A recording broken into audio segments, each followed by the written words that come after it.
SIR নিয়ে ফের উস্কানি উত্তরবঙ্গ উন্নয়ন মন্ত্রী। এসআইআর নামে তৃণমূলের নাম বাদ দেওয়ার চেষ্টা করছে বলে অভিযোগ। দিনহাটার বিজয় সম্মেলনী থেকে মন্তব্য উদয়ন গুহর। শুভেন্দু অধিকারীর বাবা তুলে আক্রমণ করলেন তিনি। বিগ ব্রেকিং কিশলয়ের অগ্নিবাণে।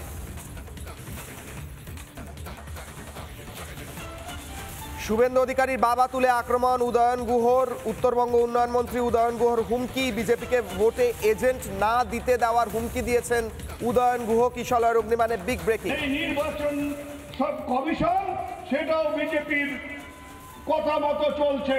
এই এসআইআর বিজেপির মতো কথা শুনে তৃণমূলের ভোটারদের বাদ দেওয়ার চক্রান্ত করছে।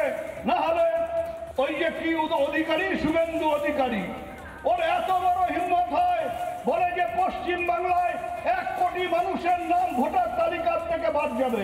কে রে বাপুই? নির্বাচন কমিশন কি তোর বাপ যে তোর কথাতে 1 কোটি মানুষের নাম ভোটার তালিকা থেকে